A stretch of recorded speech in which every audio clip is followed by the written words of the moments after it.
Hello, good evening, everyone from the US. We have Dr. Paul and Becky Geary and they're coming from Indonesia.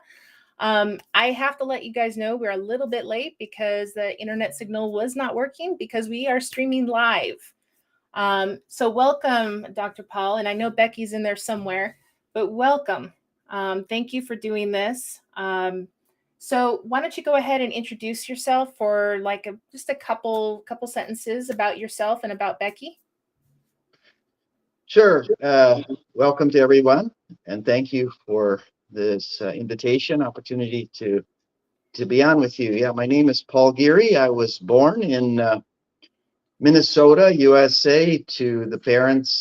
My parents are both southern Minnesota farm kids, born and raised on farms, and the Lord called them to do healthcare missions in the country of Indonesia, and they came here in 1964, and so this is where I grew up, and then I was back in the US for a while, and then back again. Anyway, so we've had a journey, and this is my wife Becky here, and she's also I'm a medical doctor now, trained in internal medicine, but yeah, the Lord has given us the privilege to minister in Indonesia for many years now.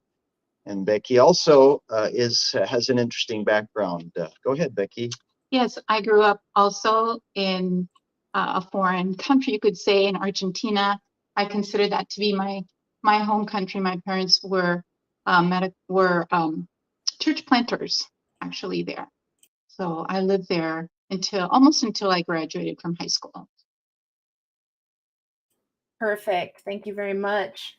So we're just going to jump right into the questions. So you guys became your ministry at Bethesda Hospital became quite well known with the article that Christianity Today published. So I hope the rest of you online were able to read that in today's email.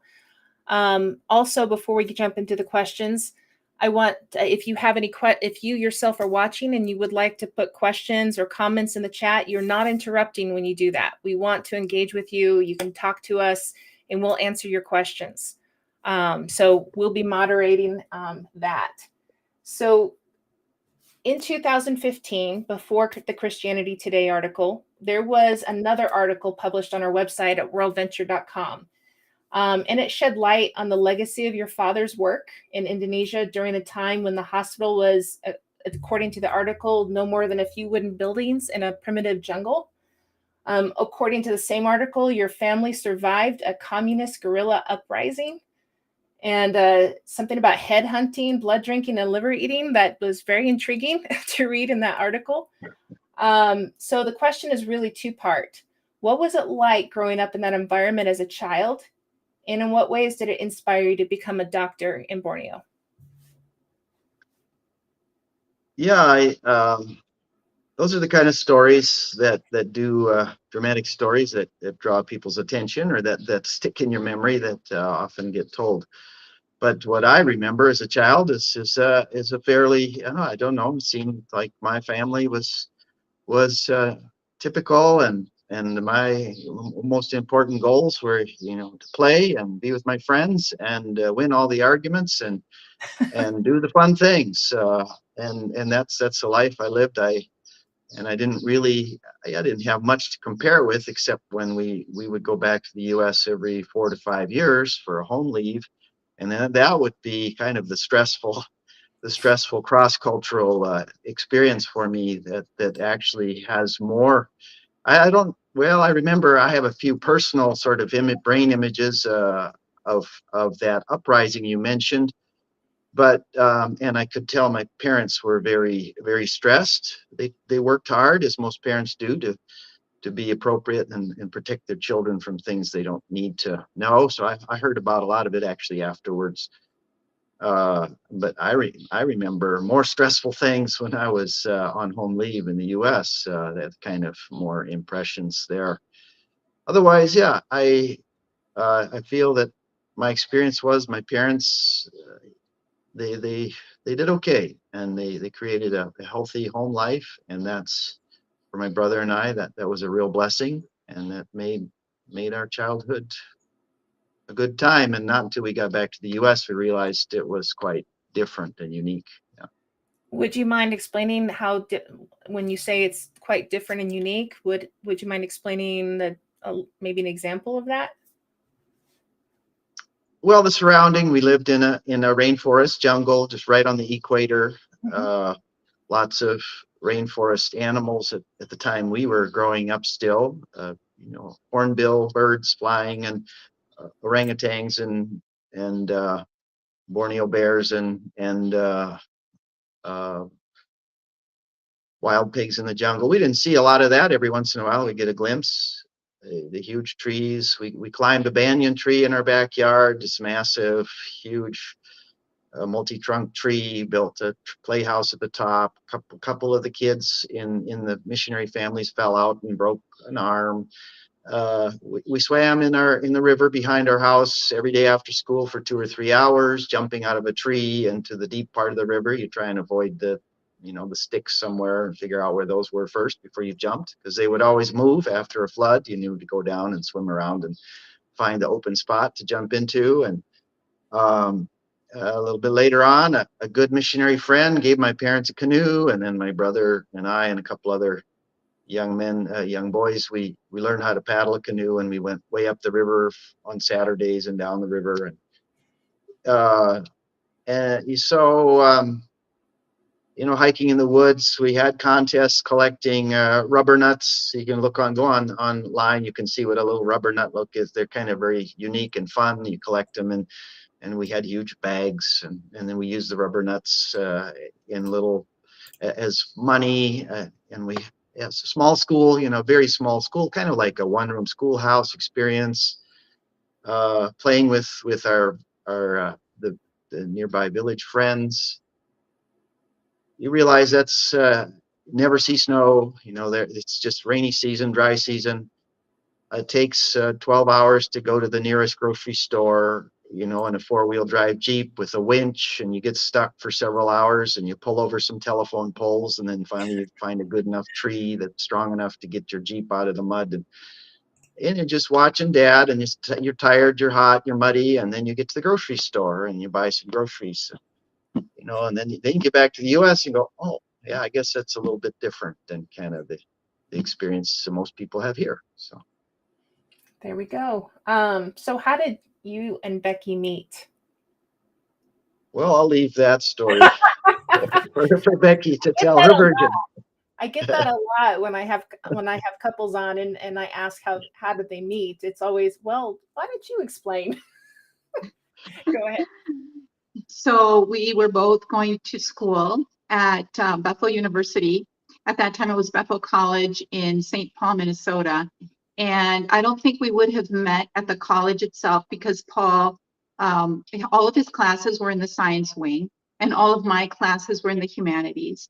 But during our summers between classes, we both took jobs as nursing assistants at a nursing home near the college, along with a lot of other college students. And someone in our group of kids organized a Bible study afterwards. And so we met at this Bible study for nursing assistants during the summer. So, but I mean, really, you could say we kind of met over the bedpan, because that was our job. That was our summer job. And we met there. Yeah. Awesome. So, what was the thought process of deciding to continue in your father's legacy and serve in Borneo at the hospital? What was that thought process when you decided to, especially as a couple, to go on mission? Mm-hmm. Yeah, I think when we met and we began to talk more and so on, we both realized, could see that we were open to missions. And neither one of us shared a sense of a burning or a passionate certainty that we were going to go back to missions, even though we were kids, missionary kids. But we got married, began to have children, and then that this thought began to grow, especially as I went through my career, my education, medical education, and then eventually I got internal medicine, and began to see more and more what this could do, and how it impacts people, health and illness and so on, and begin to experience it myself, how it's a powerful tool really to be present with people in a time of great suffering, and a time of where you really go to the core of what you believe or don't believe. You ask all basic questions, where is God? Who is God? Is there a God? Why is there evil? Why is this terrible thing happening to me? And you see that, and you just realize this is a powerful time. And God, at least, God calls us in these moments for many layers, but one of them is just to walk with people. And maybe they're open, maybe they're not. You don't do it out of the motive, well, are you open to Jesus? Well, you got to help me. All right, suffer on your own. I'll go find somebody else who's open. No, it's you walk with them, because that is part of your mandate, even if they're not open, not ready to hear about God or whatever. So just see that. And then we talked and felt open. So we began to pray and explore. It was actually a many-year process. Actually, Becky, because she speaks Spanish better than I speak Indonesian, it's just her heart language. She was born in Costa Rica, raised in Argentina, came back to the U.S. and told all of her friends that the sky was bluer in Argentina. She was pretty committed. We wanted to go to South America, but then we realized that there's a few mission hospitals that are way down this path of transitioning to national Christian management, ownership, and so vision. And this is one of the few hospitals that we knew of. Did do a bit of a survey of Africa, South America, and could see Indonesia. This Bethesda hospital my parents were at, they had been wrestling with this process already for many years. And we wanted to join that really and see where the Lord would bring this. Could this be something that we could learn from, and other people maybe we could learn or share what we had learned. Awesome. So if somebody wants to serve in medical missions, can you give them an idea of how many years of education and other experience are needed? And what advice would you give them that you wish you had known as a young man before you entered? And Becky, I want you to speak into it too from your perspective. Sure. Yeah, medical education is a long haul. There's the 3 to 4 years of college prep courses. You can actually pack it into 3 years, the basic requirements to apply to medical school. You might as well round it out and get a bachelor's degree in something. Actually, a bachelor's degree in something you enjoy would be good, although that's a challenge because you do so many science classes. Then if you want to say, I really like history as well, then you got a double major or something. So I just took the easier road, and I did a chemistry major and chemistry and physics. There were parts of that I could do well, and I liked. Other parts were just a real slog, but it was just one major. So, so I finished that, and then 4 years of medical school. So now you're 8 years post high school, and then you pick your specialty. And there's a number of U.S. specialties are 3 years long. Family practice, pediatrics, internal medicine. These are all the core kind of basic care specialties that are really key for foreign mission field. Doing some kind of, very focused specialty, you also can do. I have friends who do ophthalmology. They work on the eye, and that's key. It's a very, it's the window to your soul in many ways. And so you touch people's eyes and their illness, and you open their eyes to, and they have this really, it's an amazing open experience of their souls at the same time. So, the Lord would guide as you think about that and your interests. You learn as you go along in medical school, especially, you begin to see where you have giftings, where you do well, and you try to pick something. Then you do a survey of what's in the mission field, and probably some visits. We did a number of visits, short visits, back to Bethesda, and kind of went along with the medical team and began to experience some of the different areas. And this really helped me to see what I could do well. I picked a less typical one, internal medicine, no surgery. Most people say you have to do surgery. You know, everywhere you go, you're going to face surgery. That's true. I came to a system that already had other people who were focusing on surgery, and so I had the luxury of picking, you know, internal medicine, chronic diseases of adults. But when I got here, they said, you're going to be in the surgery rotation too, emergency surgery. So I learned to do, you know, basic appendectomy and C-section and broken bones and things. They taught me and said, now I get to have a weekend. You be ready. And I did dozens of C-sections, emergency C-sections and appendectomies and pinched off hernias and things that I was taught, and that was okay. So yeah, it's a process, and the Lord will lead you, and it can be long. They just and I didn't know what I'm supposed to do. But yeah, Becky, what about you?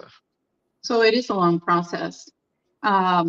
One of the pieces of advice that I would give that we did not follow would be do not take shortcuts. And by that I mean, for instance, I postponed formal language study because of the situation at the hospital at that time, which was suffering an extreme shortage of staff. I mean, I had informal language tutors. I was attending church and taking notes and doing what I could do to get the language, but nevertheless, I would say this was not, it's not something that maybe we should have done. But, you know, we were looking at the situation at the hospital. The problem is that there's always a crisis at a hospital like ours. There's always reasons why we cannot take time off, which brings me to the next piece of advice, which would be that if you plan on being in a place of great need long term, be sure to plan in the breaks that you need and try to have outside accountability and take this seriously.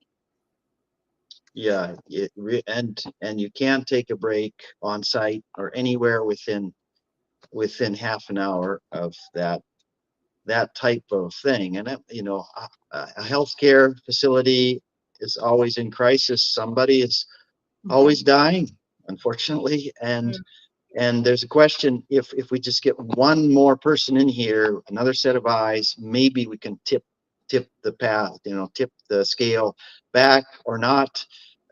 Call everybody in and say, well, okay, how can I walk away? You know, I have to be there. I might save one more life, but in the long run, it's God, and God will. You need to surrender that. In a way, it's a call, but it's also an arrogance. There's kind of it's a catch-22. Just snags us on our arrogance, and so you need to just schedule in. I'm leaving, and whatever resources are there on site, you bless them, you encourage them, and you take turns. And it's very key. Yeah, and we did need to go off site really to give Paul a proper break. But I mean, it was difficult for us. We had 4 kids, and for us, it was like going on a massive camping trip, and doing all the packing, all the food prep, all planning to be in a place with no refrigeration for a weekend. And, you know, I mean, it was just a big chore even to get away. But when we were able to do that, it was such a blessing. It was such a blessing. So just to encourage people to really take that seriously, getting the breaks needed. So speaking of young families, Becky, you mentioned you raised 4 kids on the field. What advice would you give to young families who are considering going overseas to serve in medical missions? And as a father, I'd like your perspective as well. I was very thankful because my degree in in school was elementary education. And so I did feel prepared to homeschool our kids. I guess what I didn't expect was that this would work better during some ages of the children than other ages. When the kids got to be a little older, got into their high school years, they needed more socialization. They needed to be with other kids their age who were going through the same life experiences that they were having. And it was during those years that we then had to be creative about some other solutions. So we really prayed, we asked the Lord. The Lord brought people to us. The Lord brought, for some years, the Lord brought another couple to be with us who were able to teach the kids, especially during their high school years. And then we also moved our family for a couple of years to Java so our kids could go to an international school there. So that would be another thing that I would encourage, is to have a bit of an open mind about education opportunities, because it may or may not be the way you think it's going to be in terms of what you have planned out, whether it's homeschooling or whatever other options. Not the same things don't work for all the kids. You think they would. They're all my kids, but they're also different. And so just to have a bit of an open mind and try and ask the Lord about those things. The Lord helped us to figure it out. Yeah, and our agency had good people that they had appointed and dedicated with the skill sets to help us reflect, to give us guidance, children's education consultants, and that was very helpful too. Awesome. So let's talk a little bit about Bethesda Hospital. I always kind of trip over the name, so pardon my tripping over. Tell me about a little bit about the history of the hospital, and how is it helping other mission hospitals? Sure. So the hospital was established actually by a Dutch pastor. It was actually just a kind of a small rudimentary clinic with a dirt floor and some board walls.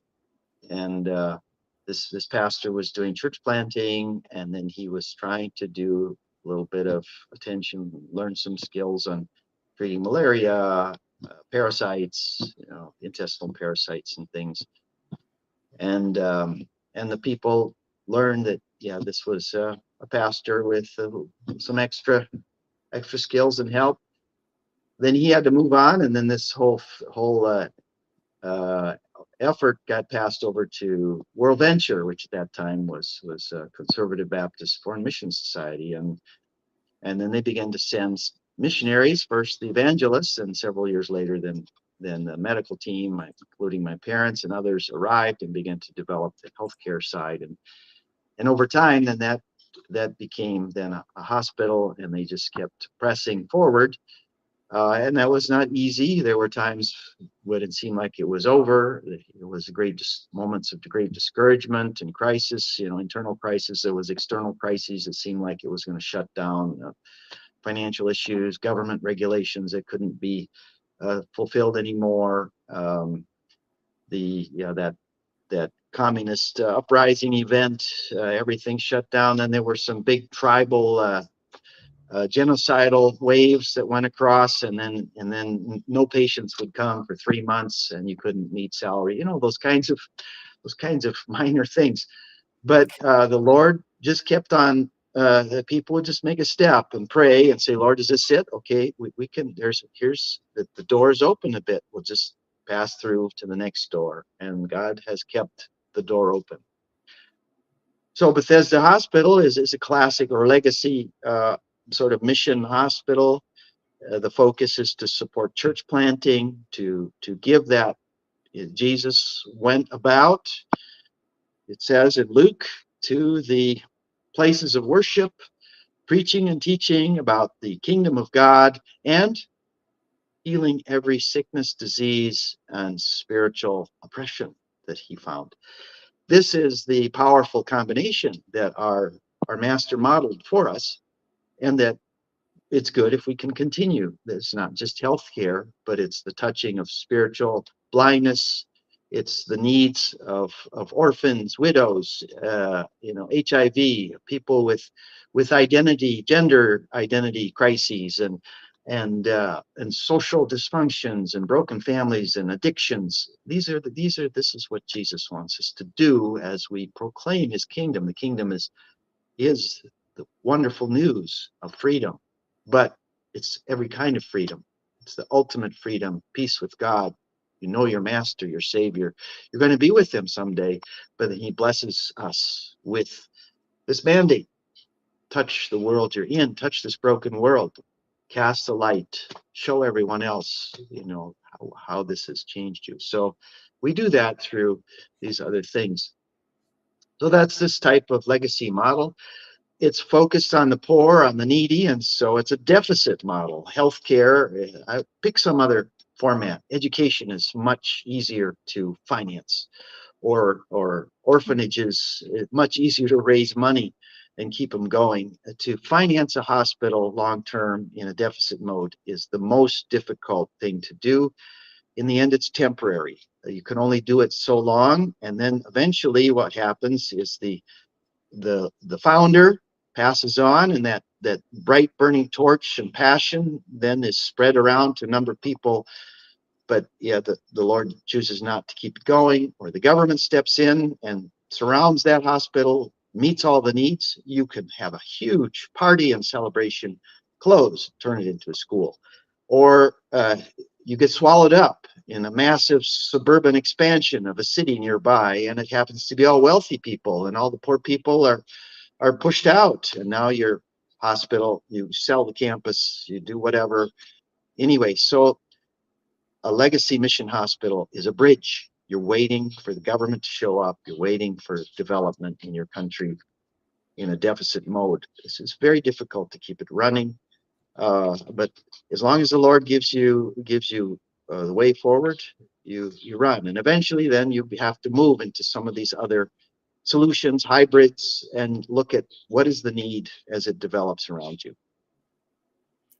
Wow, that's amazing. And I have followed your newsletters here and there, so I know that right now it's you, and as the Christianity Today article had said, it is in that struggle right now to stay financed, from what I understand. Correct. So so since your retirement, well, so-called retirement, because you're in Indonesia and you're still serving, so since retirement, what does it look like for you both to serve at Bethesda Hospital these days? Yeah, so I guess that was the label that fit the best, or seemed to be easy to understand or to share. But when we were in our mid-50s is when we could no longer stay in Indonesia. The government really shut the door for foreigners, and no more foreign medical healthcare workers of any kind, nurses, doctors, anything. The National Healthcare Labor Union basically took control. They were able to successfully seize influence, or wrest influence in the government halls of power and politics. And they saw it that the right thing to do was to make sure no foreigners could be in the country. Yeah, there's some benefits from that. It accelerates and so on. There's some other major issues, but anyway, we have those same struggles in our own country about foreigners and how we feel and what they do and don't do, and the rumors and the people who are for and against and all that. Every country has various experiences of that. So anyway, we're in our mid-50s, and our career as a doctor and so on in Indonesia is over. So I guess we retire from that. But we still are very involved in this work here as supporting our Indonesian colleagues, and again continuing this process of How can we equip and support our national Christian brothers and sisters with this asset that was started by foreigners as a legacy missionary hospital kind of thing, and move it and hybrid it and make it adaptable and make it a fit for the resources and so on in the future, and say it's still an asset. What do you see in this that can be a blessing that we can use to continue kingdom work, kingdom impact in your country, using your culture, your people, your passions? And that's really what we've been learning and supporting. And you have to put it all on the table and just kneel there and say, Lord, it's not mine, it's yours. And I can't, why do you take this away? It's so precious to me. I just grieve. And then you give me this. Yeah, you have to just put it all out there and pray and let the Lord work and follow his leading. So what will it take for the hospital to continue with where it's at right now? What does it need? Yeah, again, it's in a location. It's not a business. It's not in a sustainable, business-friendly location. It's in a location that's optimal to reach the poor, and so it's very far from where the middle class is that pays the bills. So the people here we either have to spin it way down to a level of care that can be paid for by the poor and sustainable, which is under serious consideration. It's regularly discussed. Trying to maintain at the current level, then we're thinking, well, can we put in, the Mayo Clinic? Some people know about the Mayo Clinic. The classic first branch was established in the cornfields of southern Minnesota, 2 hours away from the nearest large city center, in a small, sleepy farmer town of Rochester. How have they navigated that, and how are they still there? And they're facing the same challenges even that we are. And you can go and see, this is more of a mixed business model. They do have a strong Protestant heritage that they continue to promote, and I think it helps them. But you look at that, and you do have to adapt, and you do have to make some modifications. And one of the things that Rochester has done is they have many branch clinics, and they have put their feeder clinics in other towns. And so that's what we're looking at. These kinds of adaptations. We're looking at dropping things that are too expensive. We don't do chemotherapy anymore. Really, it's very expensive. Kinds of things you cannot sustain. But it's all in conversation with our Indonesian colleagues. What's your passion? What do you want to do? What do you see? Where are you called to go? Let me help you. Let me support you. Let's go that direction, so that we're in that conversation. And right now, we don't know. We're waiting for direction from the Lord, and we're seeking to support our Indonesian colleagues, and not to put our own priorities and passions forward, because those are not sustainable.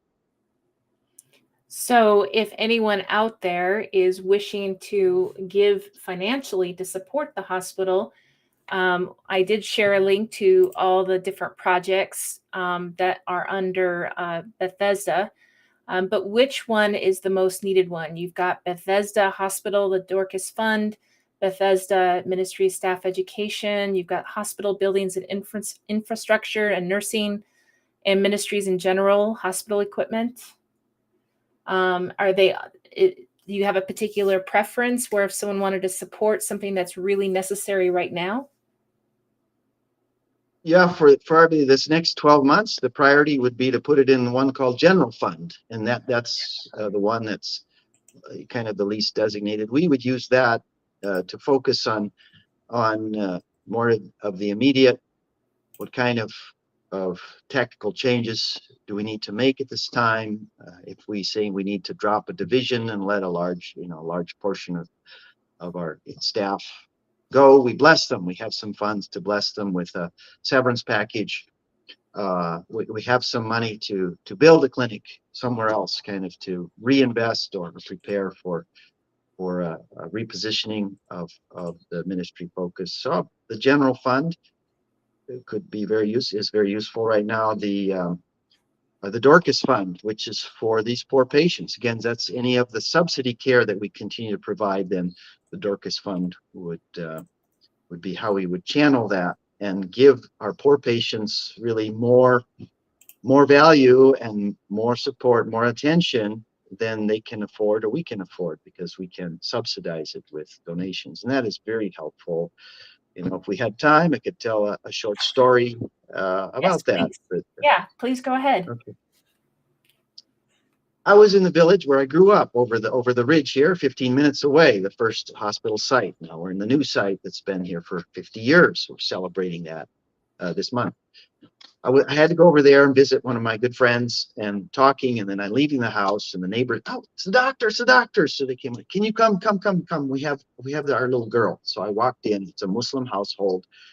There's an 11-year-old girl laying on the floor in the kitchen. It's kind of right where mom is, where all the action is they can watch. She's on a mattress, and she's almost dead, in the sense that she's skin and bones, and she's almost unresponsive. I thought, how can you help her? But I looked at her, and her eyes were still watching me and moving. She was trying to eat. She had kind of frozen with a cracker in her mouth. She still had an appetite. She was still trying, but something was shutting down her brain system, her nervous system. And they explained to me, actually, she had been diagnosed with lupus, an 11-year-old girl with lupus. I couldn't believe it. It happens. It's so rare. And so they showed me the papers. It's true. They had maximized what they could get through the national government insurance, free government insurance program. And that's wonderful. We're just so glad for that. But it has limits, very, very strict limits, especially for those people with these, orphan diseases. And they had run out of gas, and they were just basically waiting for her to die, and asking, this kind of thing, the last hurrah. Oh, here's another. Let's try this. Who knows? And so I said, you got no money. There's no money. You spend all your money. Even though you get free care, you still have to spend so much traveling back and forth, and you have to stay at the hospital, rent a room near the hospital and pay for that. And I know your money is gone. You've got nothing. If you and your family can just get over the hill 15 minutes to our hospital, and you get her to our ER, I have a pediatrician there who will go to the wall to see if there's anything more we can do for you. And you won't have to pay a cent, and we will give you first world care. If you want to try it, you decide, this Muslim family. And I said, I'm not, in my soul, I said, I want to just do everything. I want to save her, but, we're also limited. They have to participate. They have to decide.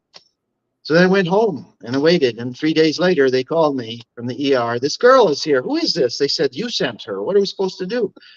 And I said, call the pediatrician who was there. And I had given her the background, and she came, and she started the full treatment, international standards. And within 4 weeks, the little girl was up and walking and talking. And her picture is actually on the email, the blast that you sent out. That's her picture 3 months later. She does have a little bit of permanent brain injury, probably from the lupus, and she's lost some schooling capacity and so on. And so that's where we need the church to visit this family, to follow up, and to continue the touch. And will they come to Christ? They might. Becky and I would like to visit her, give her a coloring book with Jesus in it, a little box of crayons. We have that on our list, and continue to show love and attention to this family. Yeah, that was an amazing story. For everyone out there, we did post that story on our social media. Also, as a note, if you have any questions for Dr. Paul or Becky, you can go ahead and put them in the comments. So are there any churches close by to where that know about that would willing to visit her, or is the churches too far away? There's a church very close by, and that's also on my homework list. There's a number of people right around that house that are believers and aware, and I'm hopeful that they've already started a process, but we also need to put our influence into that and encourage our church believers to seek ways to visit these people, touch these people. And if they need me, then the next time I go, it would be good to pick one of them up, one of the elders or one of the Sunday school people, and we all go together and meet them together, and then they have a reason to come. They come in with me. Here's the doctor. Oh, here's another person. Why are you here? Well, he's a friend of the doctor. They're great buddies. And this other person's coming along, and maybe talk to this little girl and share with the family, and then maybe we give the coloring book, and we talk about Jesus, and then we say, and this lady, this man, this young teenager here is the Sunday school teacher at the church. Just 5-minute walk that direction. Why don't you go down and hang out next Sunday? And they sing songs, and they learn about the Injil, and they learn about the Zabur, and they learn about Isa al-Masih, and they learn about Nabi Musa, and they learn about all the prophets of Islam as well, and from the good book, from the book that that you also agree is the book of God. And they might or might not, but you make these connections and you pray. Awesome. Thank you, Joy, for that comment. Joy Watson says, thank you for your faithful service of mercy and care in Jesus' name. So let's talk about with that interview in Christianity Today. So it sounds like you're focused on more of the native people there to take more of ownership of the hospital, but is there openings for other foreign people to come in and help, or are you guys going in a different direction from that? Yeah, we've really been focused now for a long time on an exit strategy for foreign presence here, really, because of government regulations are really pressuring that way. There's really no way for foreign healthcare workers to come into Indonesia and work as a healthcare worker of any kind.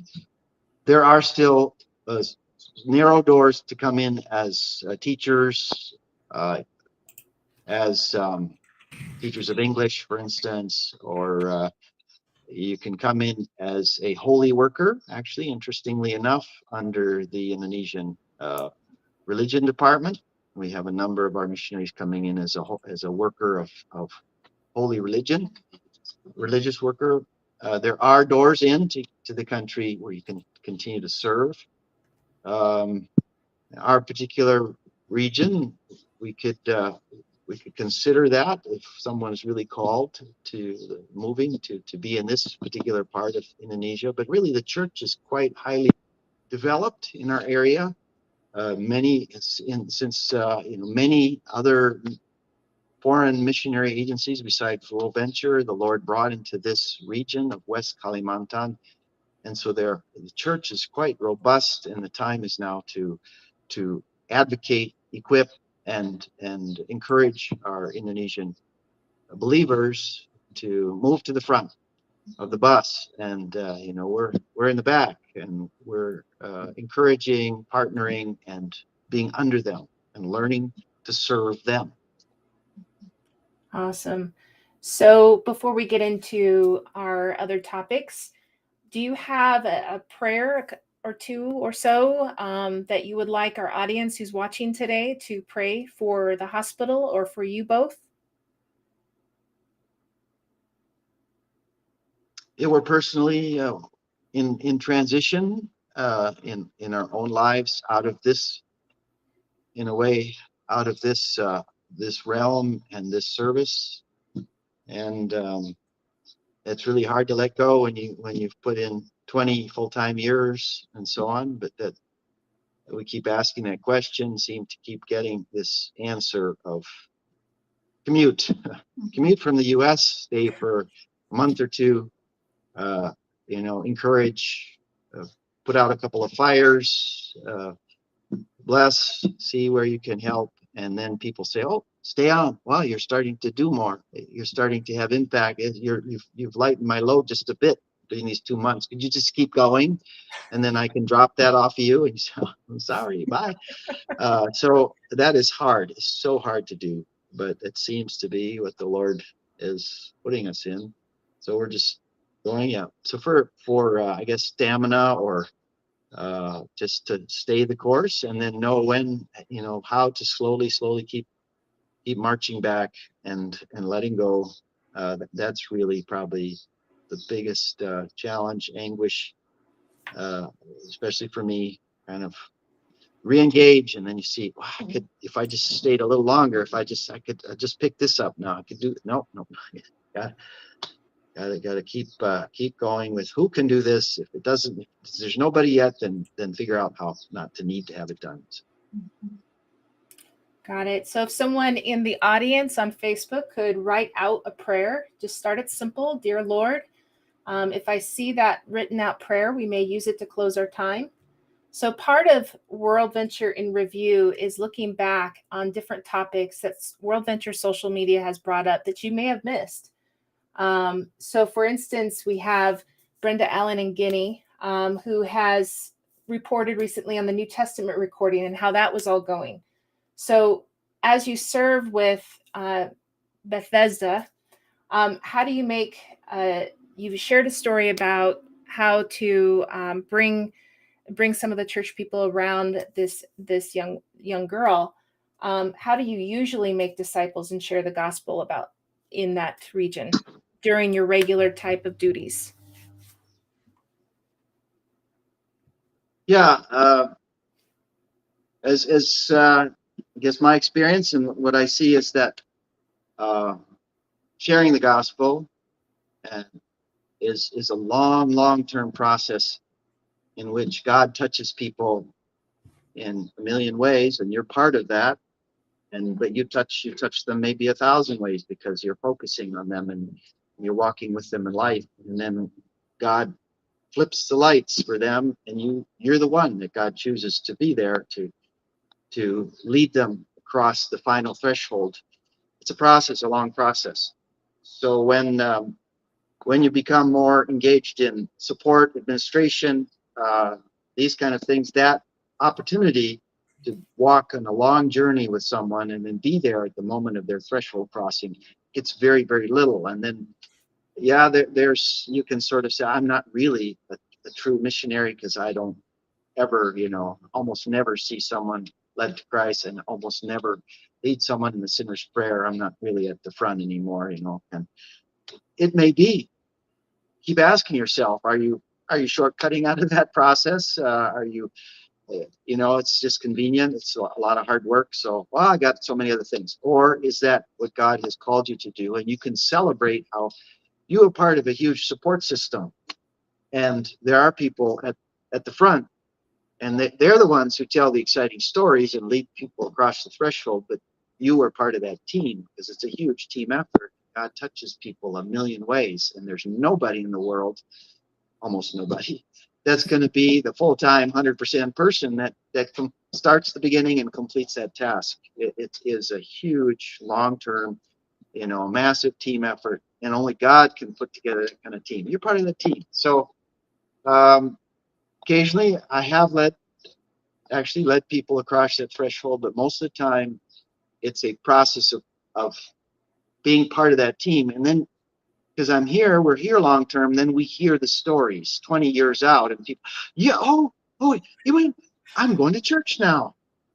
Oh, that's awesome. Well, I met you 20 years ago and you were still worshiping the gods and burning incense, and I'm going to church now.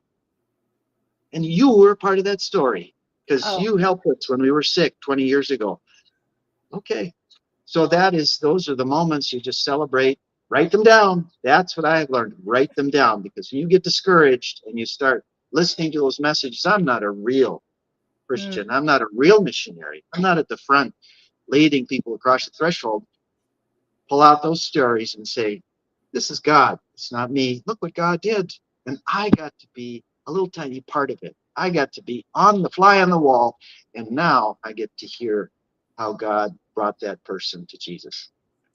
That's awesome. And that's realistic too. I mean, you know, if you look back on our own salvation stories, it's been people that God brought over through seasons. And that's really good to write down all these things to remember. It reminds me of the Joshua stones, you know, just remembering everything that God has done so that it keeps you going forward. Thank you, Lisa. Lisa Taylor says, what a blessing. I pray the Lord brings much fruit from the many seeds of faith you all have sowed through the years. And she says she prays the Lord encourages your hearts and helps you all during the transition. Thank you, Lisa. So, Yeah. Brielle, Everywhere we go now as second generation missionaries, we meet third generation believers or second generation believers. Say, your father, Arnie Humble, this missionary, that missionary, the people that I know, all the names, they'll bring up names, some even I know less. They talk to my father, and we just heard it in chapel. A 50-year-old woman, Dayak woman. She said, "I'm out of the mountains. I'm out of the mountains. My ancestors cut heads, and we had skull worship houses, and that's what my great grandfather did." And then the missionaries came to our village, and we stopped writing down 7 generations of revenge. That village attacked us 7 generations ago. Now we're gonna get back. We left that behind. We forgave. We let go, and we're free. We're free. And she told a story, and those were the people that came before me. Just you know, we're behind them. So, you know, the Lord, it's the Lord, and you just get to hear the amazing impact of just little faithful steps, and that's what we're called to do. Little faithful steps, maybe. Most of the time, we don't get to have that amazing threshold moment, but we get to be a part of a huge movement. and that's such a privilege to experience that. So Brielle West is a new global worker. And I've noticed there's like a fresh enthusiasm with new missionaries when they come to start in the field. So you've shared so much encouragement that I hope that any global workers watching today, or anyone thinking about going on mission, that you were encouraged by the message today. But can you share? Well, actually, you kind of did. You already shared how keeping a journal has kept your faith rooted, I would imagine, to remembering what God has done. Yes. So last question. Now, remember, anyone who's watching online, we have a few more minutes before we close for the night. If you have questions, put them in the chat right now so we catch them before we close out. But we have one of our global workers, Brian Stark. He had an excellent message at one of our WorldVenture partner churches. And I thought it was an interesting way, in the way he phrased it, where he talks about building resilience before you go. And in some ways, I think you touched on that a little bit in the beginning of our broadcast or middle of the broadcast. But what are your favorite go-to passages in Scripture that has helped you build resilience in the field? Any one of you can answer that, Becky or Paul. Well, because of our high transition lifestyle and often feeling uprooted just when relationships were getting going, I often did feel rootless or homeless, you could say. And this was until the Lord showed me that my identity is in Him and that He is my home. So some passages that have really ministered to me personally are, well, for instance, Psalm 90 and Psalm 91, the beginning verses of those 2 Psalms, which say, Lord, you have been our dwelling place in all generations, before the mountains were brought forth, or ever you had formed the earth and the world, from everlasting to everlasting. You are God. And then Psalm 91, he who dwells in the shelter of the Most High will abide in the shadow of the Almighty. One time, or how about Psalm 84, how lovely is your dwelling place, O Lord of hosts. Even the sparrow finds a home, and the swallow a nest for herself, where she may lay her young at your altars, O Lord of hosts, my King and my God. Blessed are those who dwell in your house, ever singing your praise. Blessed are those whose strength is in you, in whose heart are the highways to Zion. As they go through the valley of Baca, or you could say the wilderness or the valley of difficulties, they make it a place of springs. The early rain also covers it with pools. They go from strength to strength. Each one appears before God in Zion. So that idea that we're sojourners here, and but we do have a home. We do have a home. It's in Christ. It's in Jesus, and someday we're going to be with him. Jesus said in John 15, abide in me and I in you. He himself is our home, and he offers himself. Abide in my love. As the Father has loved me, so have I loved you. Abide in my love. If you keep my commandments, you will abide in my love. So he himself becomes our home. And that's a very powerful and life-changing truth.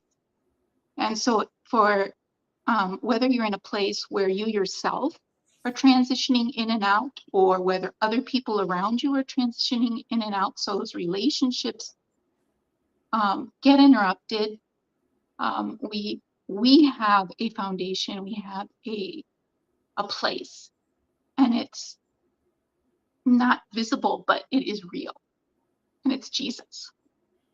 Amen to that. And that's powerful, a dwelling place. You know, I've read over that, but it's never kind of in your context, and in different contexts, you know, it does hit home as well with me. That's just, that is powerful. All right, we are closing in at the end of our evening today. I want to thank everybody for joining us. This is your last chance. Do you have any questions? Put it in the chat really quickly. So if you would like to have further contact with the Gearys, just send us a private message or a DM, and I'll make sure to get your contact information to them. Remember that the links for Bethesda Hospital are in the chat. If you are watching from one of our Facebook groups and you don't see the links, I'll be sure to put them in before the end of the evening tonight.